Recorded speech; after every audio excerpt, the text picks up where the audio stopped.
Rhett, you've released an amazing autobiography called This Way Up, about going from tragic to magic, where in July 2004 you experienced a terrible accident. Tell me about that. Well, I was at work as usual, working as a builder. I was standing on a small deck on some planks. The deck was framed, but it wasn't clad with a walking surface. I turned around on those planks. I don't know what happened. I have a memory loss there, but something happened because my next mental recollection was that I was falling. And I thought, how did this happen? And before I could do anything to react, I hit the ground. I landed on the top of my head. My feet were pointing straight up at the clear blue sky. There was a huge crunch on the side of my neck, and my body toppled over to the ground. Immediately that happened, I had a burning, tingling sensation which wafted down my body from the top of my armpits, right down through my body into my feet, down my arms, and clawed my fingers over. And I knew in that instant that I'd broken my neck. I heard it, I felt it, and I knew I was paralysed. I saw myself as a vegetable, and quite frankly, I wished I'd have been killed in the accident. How did you go through that? How did you deal with that hurdle, with those feelings and emotions? Well, you just can't. It's just so much information to process. Rattling through my mind was, where will I live? Who will look after me? Will I work again? What am I going to do with my life? And I just didn't want my life. It took a full 2.5 years to really absorb the enormity of what had happened to me. I was a very active person with goals, driven, focused. And now, here I was in a wheelchair with virtually everything having to be done for me. You wrote in your book about the rehabilitation places that you stayed at as being not so pleasant. What was your experience there? Yes, that's quite a dark side that comes on top of many tetraplegics trying to struggle with a normal life, is that at times, and in some of the institutions that I was in, the standard of care is not really up to scratch. Mostly caregivers who were not up to speed with my needs as a tetraplegic. Some things I don't want to talk about. As a society, does that show that we're not looking after the most vulnerable? No, we're not. No. In a lot of cases, the staff are really trying their hardest, but they're simply hampered by lack of funding and a shortage of staff, patient overload in relation to the number of care workers on duty. It's just an overload of work. If you had the opportunity to make changes to the care system, what would that be in terms of other people that needed rehabilitation care? I would like to see many of the caregivers undergo a training program.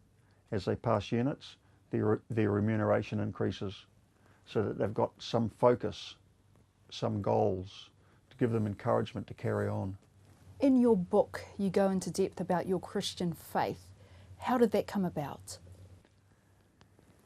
Yes, that was a long, slow journey. I had a wonderful caregiver who was looking after me about 2.5 years after my accident.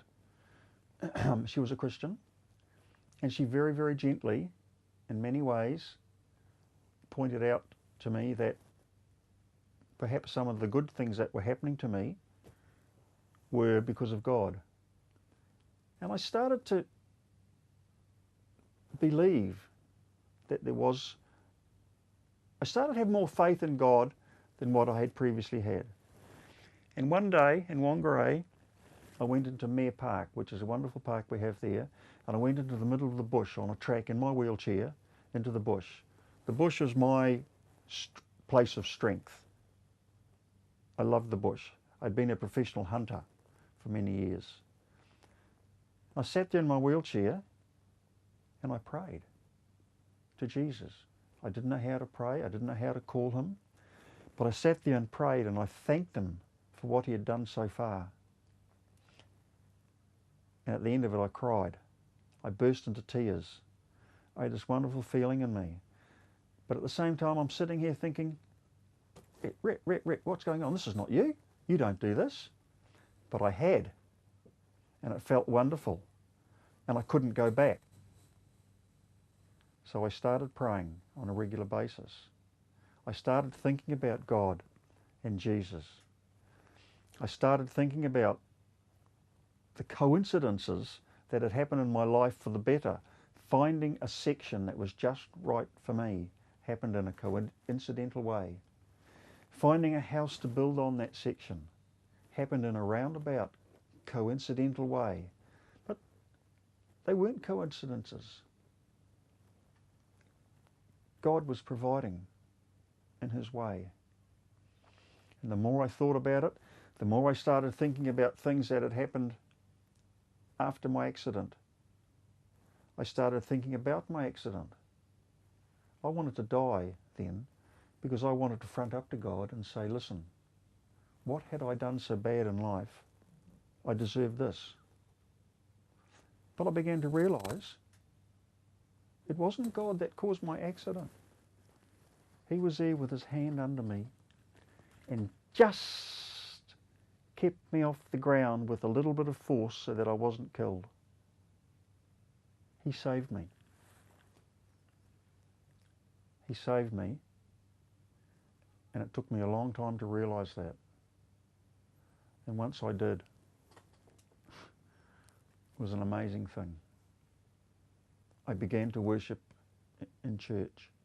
I began to pray and pray.